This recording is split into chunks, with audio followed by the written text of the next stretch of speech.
स्वामी विवेकानंद के ज्ञान भंडार का परिचय आपको मिला। उन्हें भारतीय प्राचीन ग्रंथों के साथ साथ देश तथा संप्रदायों के इतिहास का भी ज्ञान था। वे सिर्फ पढ़ते ही न थे, बल्कि तथ्यों को अपने तर्क से समझकर उसकी व्याख्या भी करते थे। स्वामी जी पूरे देश में भ्रमण कर लोगों से मिलकर ये समझे थे कि हमारे देश में दो प्रचलित धारणाएं हैं। एक मत ये है कि जो कुछ पश्चिम देशीय है वही निर्दोष, पूर्ण और सर्वांग सुंदर है। हमारे देश में ऐसा कुछ भी नहीं जो विचार योग्य हो या जिसका पालन किया जा सके। दूसरे मतावलंबी ये समझते हैं कि हमारे देश का आचार, आचरण और विचार ही श्रेष्ठ हैं। हम पश्चिम से कुछ सीख सकते हैं, ये उन्हें मान्य नहीं। दोनों ही विचार संकुचित तथा संकीर्ण हैं। स्वामी जी ने दोनों मतों को समझा और इन धुंधली धारणाओं को दूर करने के लिए प्राच्य तथा पाश्चात्यों नामक ग्रंथ की रचना की। इस ग्रंथ में उन्होंने दोनों संस्कृतियों की तुलना, प्रशंसा तथा आलोचना की है। इसमें उन्होंने उन सभी तथ्यों को शामिल किया है जिनमें विभिन्न संस्कृतियों का जन्म हुआ है। आज हम स्वामी जी के कुछ विचारों को देखेंगे कि उन्होंने प्राच्य और पाश्चात्य जातियों के चरित्र के बारे में क्या कहा है। प्रत्येक जाति का एक जातीय उद्देश्य है। प्राकृतिक नियमों के अनुसार या महापुरुषों की प्रतिभा के बल से प्रत्येक जाति की रीति नीति उस उद्देश्य को सफल करने के लिए उपयोगी है। प्रत्येक जाति के जीवन में इस उद्देश्य एवं उसके उपयोगी उपाय स्वरूप आचार को छोड़कर और सब रीति नीति व्यर्थ है। इन व्यर्थ की रीति नीतियों के ह्रास या वृद्धि से कुछ विशेष बनता बिगड़ता नहीं। यदि उस विशेष उद्देश्य पर आघात होता तो वो जाति जरूर नष्ट हो जाती है। उन्होंने विभिन्न जातियों की तुलना भारतीयों से की है। 3 वर्तमान जातियों की तुलना कीजिए जिनका इतिहास आप थोड़ा बहुत जानते हैं। वे हैं फ्रांसीसी, अंग्रेज और भारतीय। राजनीतिक स्वाधीनता फ्रांसीसी जातीय चरित्र का मेरुदंड है। फ्रांसीसी प्रजा सब अत्याचारों को शांत भाव से सहन करती है। करों के भाव से पीस डालिए फिर भी वो चूं तक न करेगी। सारे देश को जबरदस्ती सेना में भर्ती कर डालिए पर कोई आपत्ति न की जाएगी। किंतु जब कोई उनकी स्वाधीनता में हस्तक्षेप करता है तब सारी जाति पागलों की तरह प्रतिघात करने लगती है। कोई व्यक्ति किसी के ऊपर जबरदस्ती अपना हुक्म नहीं चला सकता। यही फ्रांसीसियों के चरित्र का मूल मंत्र है। ज्ञानी, मूर्ख, धनी, दरिद्र, उच्च वंशीय, नीच वंशज सभी को राज्य के शासन और सामाजिक स्वाधीनता में समान अधिकार है। इसके ऊपर हाथ डालने वाले को ही इसका फल भोगना होगा। अब सुनिए उन्होंने अंग्रेज जातीय चरित्र के बारे में क्या कहा था। अंग्रेजों के चरित्र में व्यवसाय बुद्धि तथा आदान प्रदान की प्रधानता है। अंग्रेजों की आवश्यकीय विशेषता है समान भाग, न्याय विभाग। अंग्रेज राजा और कुलीन जाति के अधिकार को नतमस्तक होकर स्वीकार कर लेते हैं, परंतु यदि गांठ में से पैसा बाहर करना हो तो वे हिसाब मांगते हैं। राजा है तो अच्छी बात है, उसका लोग आदर करेंगे, किंतु यदि राजा रुपया चाहे तो उनकी आवश्यकता और प्रयोजन के संबंध में हिसाब किताब समझा बूझा जाएगा, तब कहीं देने की बारी आएगी। राजा की बलपूर्वक रुपया इकट्ठा करने की इच्छा से यहाँ विप्लव खड़ा कर दिया।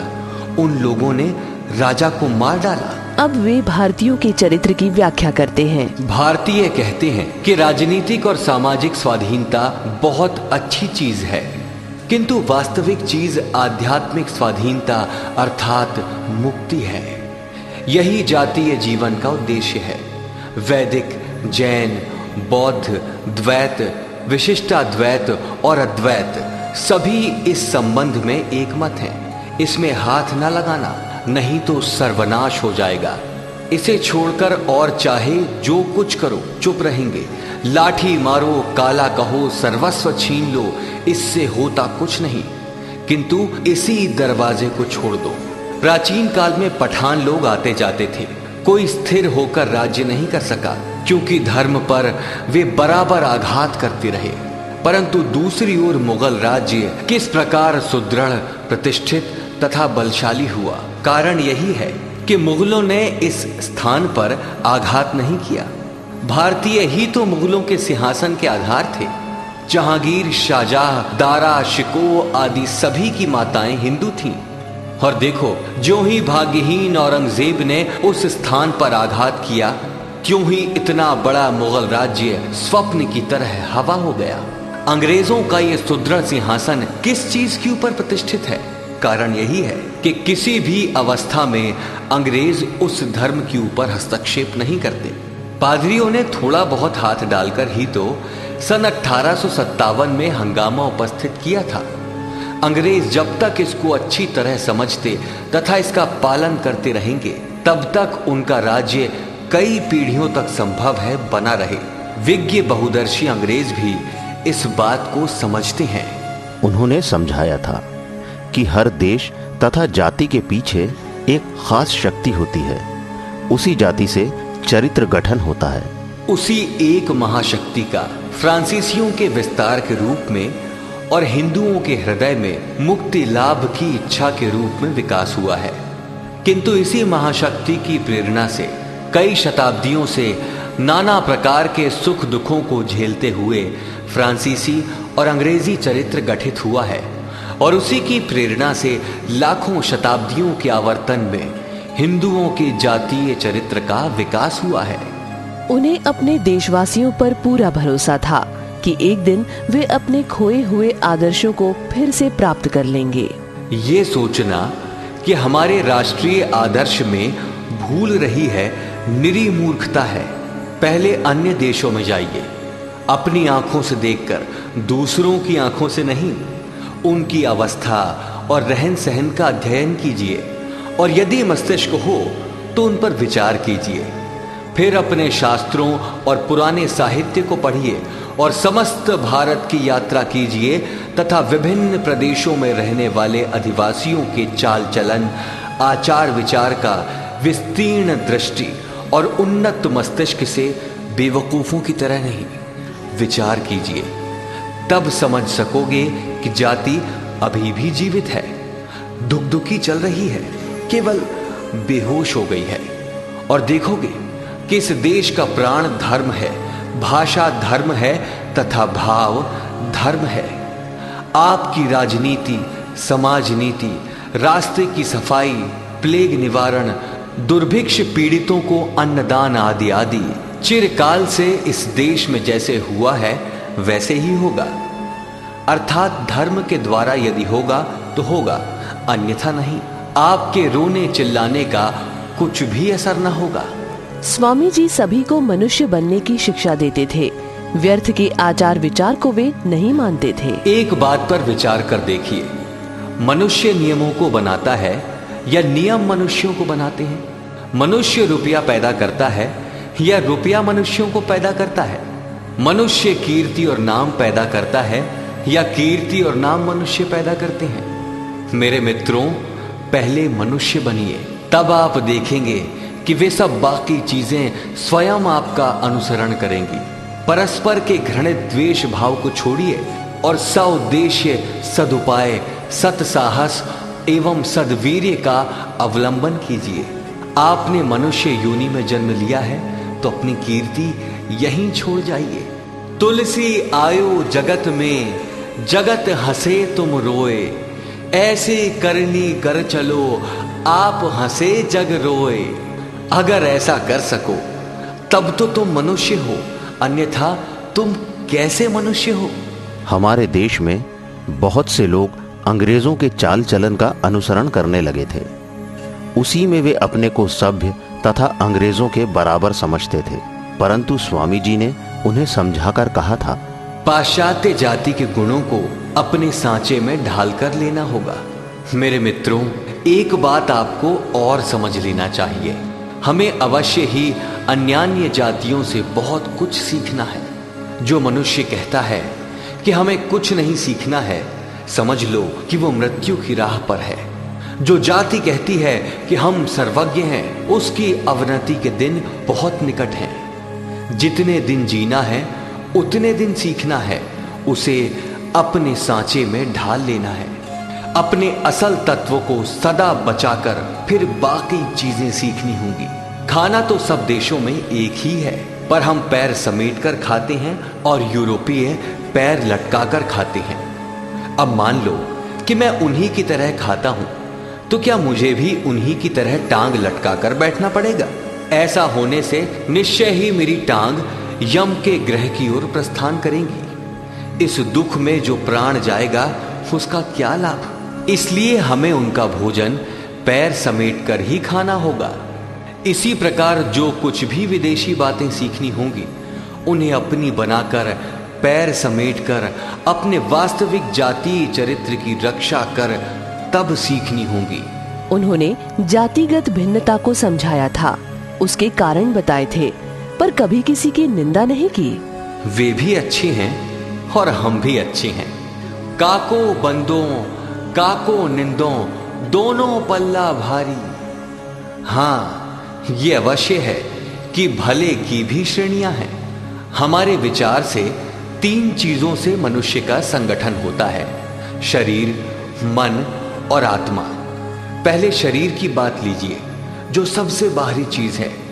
देखिए शरीर में कितना भेद है। नाक, मुंह, गठन, लंबाई, चौड़ाई, रंग, केश आदि में कितनी विभिन्नताएं हैं। उन्होंने रंग भेद पर कहा था, आधुनिक पंडितों का विचार है कि रंग की भिन्नता वर्ण संकरता से उपस्थित होती है। गर्म देश और ठंडे देश के भेद से कुछ भिन्नता जरूर होती है, किंतु काले और गोरे का असली कारण पैतृक है। बहुत ठंडे देशों में भी काले रंग की जातियां देखी जाती हैं एवं अत्यंत उष्ण प्रदेश में भी खूब गोरी जाति बसती है। कनाडा निवासी अमेरिका के आदि मनुष्य और उत्तरीय ध्रुव प्रदेश की एस्किमो जाति काली है तथा भूमध्य रेखा के पास बोर्नियो, सेलिबीज आदि टापुओं में बसने वाले आदिम निवासी गौरांग हैं, जबकि उनकी जलवायु गर्म है। पर चाहे गोरे हों अथवा काले, दुनिया की सब जातियों की अपेक्षा ये भारतीयों की जाति अधिक सुंदर और श्री संपन्न है। ये बात मैं अपनी जाति की बढ़ाई करने के लिए नहीं कर रहा हूं, ये जग प्रसिद्ध बात है। इस देश में प्रति सैकड़ा जितने स्त्री पुरुष सुंदर हैं, उतने और कहां हैं। इसके बाद विचार कर देखो, दूसरे देशों में सुंदर बनने में जो लगता है, उसकी अपेक्षा हमारे देश में कितना कम लगता है। कारण यह है कि हमारा शरीर अधिकांश खुला रहता है। दूसरे देशों में कपड़े लत्ते से ढककर कुरूपता को बदलकर सुंदरता बनाने की चेष्टा की जाती है। परंतु स्वामी जी ने पश्चिमी देशों के लोगों के स्वास्थ्य की बहुत तारीफ की थी। किंतु स्वास्थ्य के संबंध में पाश्चात्य देशवासी हमारी अपेक्षा अधिक सुखी हैं। उन देशों में 40 वर्ष के पुरुष को जवान कहते हैं, छोकरा कहते हैं। 50 वर्ष की स्त्री युवती कहलाती है। अवश्य ही ये लोग अच्छा खाते हैं, अच्छा पहनते हैं एवं सबसे अच्छी बात तो ये है कि बाल विवाह नहीं करते। हमारे देश में जो 2-1 बलवान जातियां हैं, उनसे पूछकर देखिए कितनी उम्र में विवाह करते हैं। गोरखाली, पंजाबी, जाट, अफरीदी आदि पहाड़ी जातियों से पूछिए।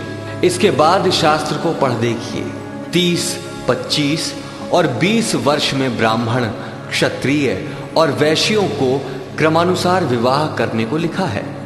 आयु, बल, वीर्य आदि में इनमें और हम लोगों में बहुत भेद है। हमारी बल वृद्धि 30 वर्ष की उम्र पार करते ही शेष हो जाती है और वे लोग उस समय बदन झाड़ कर उठ खड़े होते हैं। स्वामी जी ने दोनों देशों में होने वाली बीमारियों की भी व्याख्या बड़े ही रोचक ढंग से की है।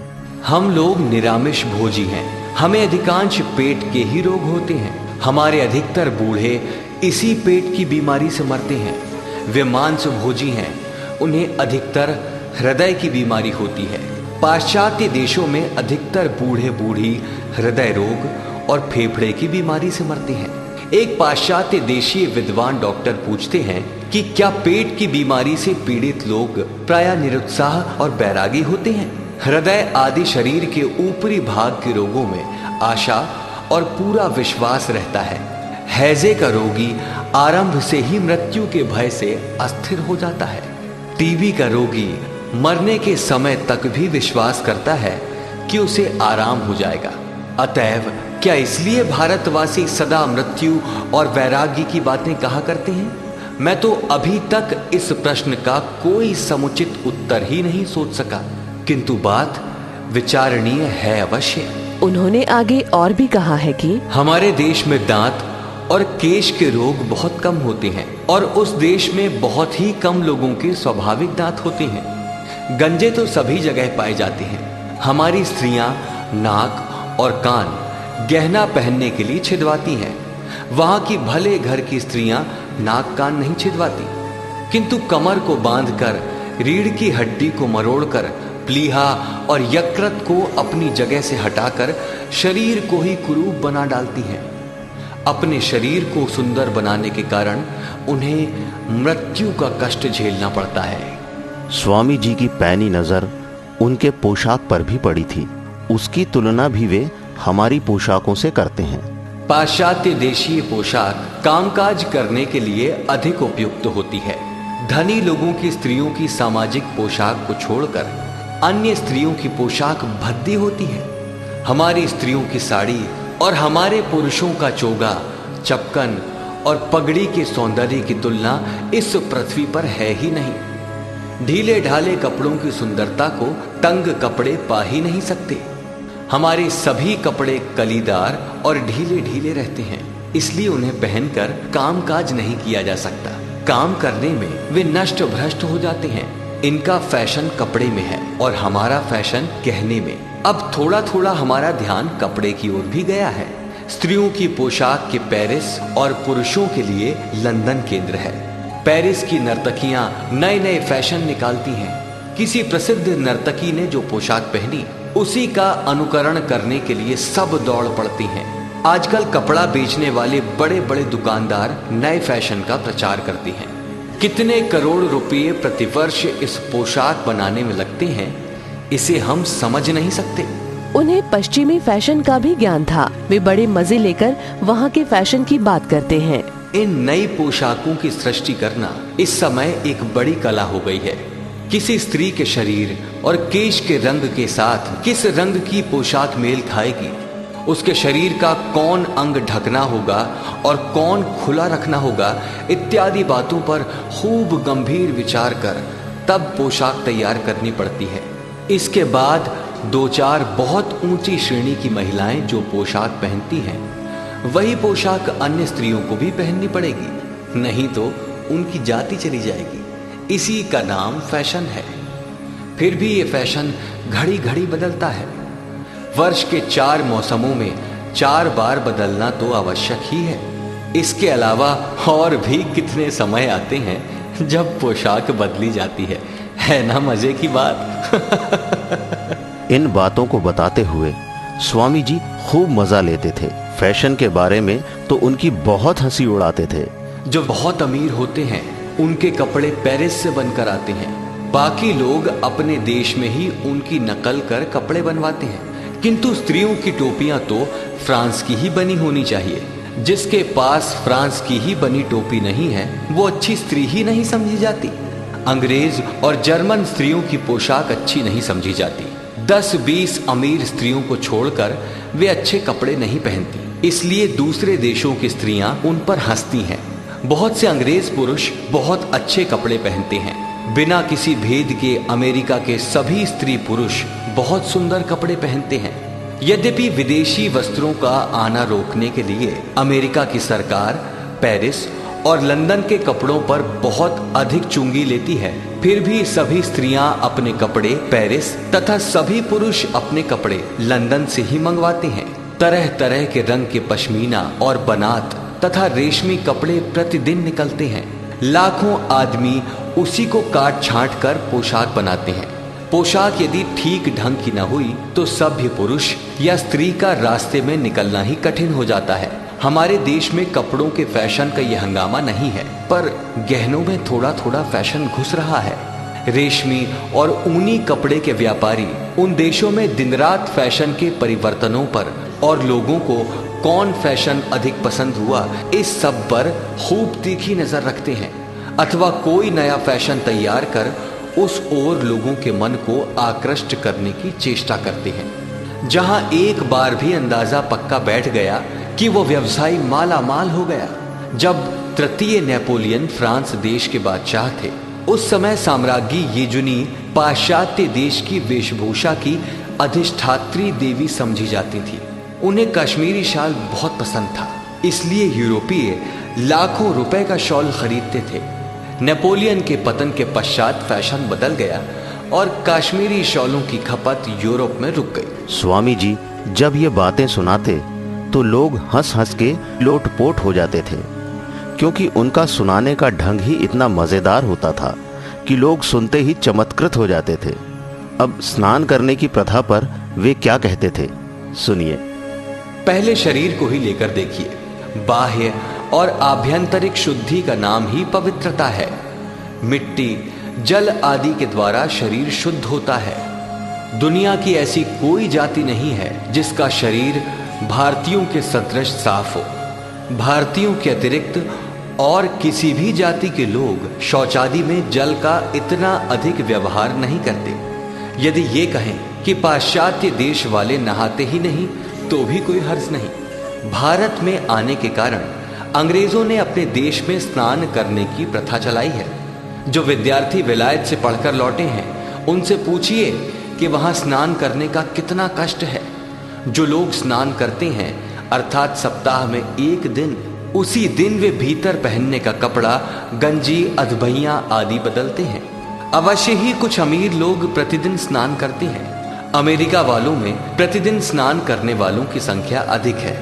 जर्मनी वाले सप्ताह में एक दिन और फ्रांस तथा दूसरे देश वाले तो बहुत ही कम स्नान करते हैं। स्पेन, इटली आदि गर्म देश हैं, फिर भी वहां लोग बहुत कम स्नान करते हैं। लहसुन बहुत खाते हैं, पसीना बहुत होता है, पर 7 जन्म में भी जल का स्पर्श नहीं होता। उनके शरीर की दुर्गंध से भूतों के 14 पुरखे भी भाग जाएंगे। भूत तो लड़के बच्चे हैं। इसी संदर्भ में स्वामी जी ने एक आप बीती कही थी। सभ्यता की राजधानी, रंग ढंग भोग विलास का स्वर्ग, विद्या शिल्प के केंद्र पेरिस में एक बार मेरे एक धनी मित्र बुलाकर ले गए। एक किले के समान होटल में उन्होंने मुझे ठहराया। राजाओं जैसा खाना मिलता था, किंतु स्नान घर का नाम भी नहीं था। 2 दिन किसी प्रकार मैंने सहा, फिर मुझसे नहीं सहा गया था। तब मैंने अपने मित्र से कहा, भाई ये राजभोग तुम्हें ही मुबारक हो। मैं यहाँ से बाहर जाने के लिए व्याकुल हो रहा हूँ। ये भीषण गर्मी और स्नान करने का कोई ठिकाना ही नहीं। पागल कुत्ते के जैसे मेरी दशा हो रही है। ये बात सुनकर मेरे मित्र बहुत दुखी हुए और होटल के कर्मचारियों पर बड़े कुपित हुए। उन्होंने कहा, अब मैं तुम्हें यहां नहीं ठहरने दूंगा। चलो चलो कोई दूसरी अच्छी जगह ढूंढी जाए। 12 बड़े होटल देखे गए, पर स्नान करने का प्रबंध कहीं नहीं था। अलग स्नान करने के स्थान थे जहां एक बार 4-5 रुपया देकर स्नान किया जा सकता था। उसी दिन शाम को मैंने एक अखबार में पढ़ा कि एक बुढ़िया स्नान करने के लिए हौज में बैठी और वहीं मर गई। डॉक्टर चाहे जो कहें, पर मैं तो यही कहूंगा कि जीवन में प्रथम बार ही बुढ़िया के अंग को उतने जल का स्पर्श हुआ होगा, इसलिए उसकी अचानक मृत्यु हो गई। इस बात में कोई अतिशयोक्ति नहीं है। रूस वाले तो सर्वथा मलेच्छ हैं। तिब्बत से ही मलेच्छता आरंभ हो जाती है, पर अमेरिका के प्रत्येक निवास गृह में अवश्य ही स्नानागार और नल रहता है। सुनाते सुनाते उन्होंने भारतीयों को भी आड़े हाथों लिया। किंतु देखिए, हम में और इनमें कितना अंतर है। हम हिंदू किस लिए स्नान करते हैं? हमें अधर्म का डर है, और पाश्चात्य लोग शरीर साफ करने के लिए हाथ मुंह धोते हैं। हमारे शरीर में चाहे मैल और तेल लगा ही क्यों ना रहे, सिर्फ ऊपर पानी उड़ेल लेने से हमारा काम चल जाता है। हमारे दक्षिणात्य भाई लोग इतना लंबा चौड़ा तिलक लगाते हैं, उसे झावे से भी धोकर साफ करना जरा टेढ़ी खीर है। हमारे स्नान करने की प्रथा बड़ी सरल है, कहीं भी डुबकी मार लेने से काम चल जाता है। किंतु पाश्चात्य देशों में ऐसा नहीं है। उन्हें एक टोकरी कपड़ा ही खोलना पड़ता है। बटन, हुक और काज का तो कहना ही क्या। हमें शरीर दिखलाने में कोई लज्जा नहीं है, उनके लिए अच्छा नहीं है। बाप बेटे के सामने विवस्त्र हो सकता है, पर स्त्रियों के सामने सिर से पैर तक कपड़ा पहनना ही होगा। कहते कहते स्वामी जी भी हंस पड़े और बोले, और फिर देश भेद के कारण जो कार्य अनिवार्य हैं, उन्हें समाज शांत रूप से अपना लेता है। हमारे जैसे गर्म देश में भोजन करने के समय हम आधा घड़ा पानी पी डालते हैं, फिर हम ना डकारें तो क्या करें। किंतु पाश्चात्य देशों में डकारना बहुत असभ्य काम है, पर खाते खाते जेब से रुमाल निकालकर यदि नाक झाड़कर साफ की जाए तो कोई हर्ज नहीं। किंतु हमारे देश में ये बड़ी घृणित बात है।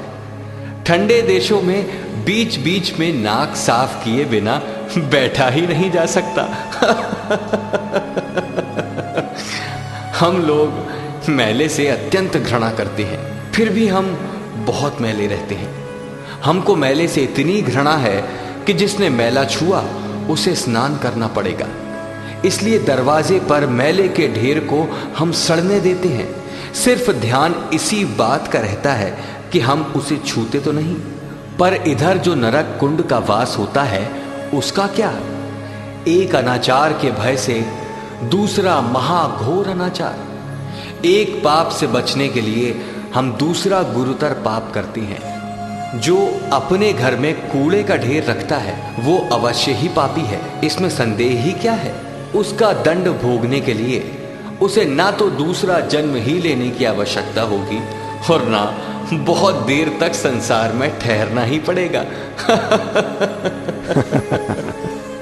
आपने स्वामी जी के बताए किस्से सुने, प्राच्य और पाश्चात्य में प्रचलित आचार व्यवहारों की विषमता को जाना।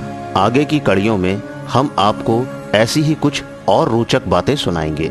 युग प्रवर्तक विवेकानंद, परिकल्पना श्री राम तिवारी, समन्वय संजय यादव, मध्य प्रदेश शासन संस्कृति विभाग, स्वराज संस्थान संचालनालय की प्रस्तुति।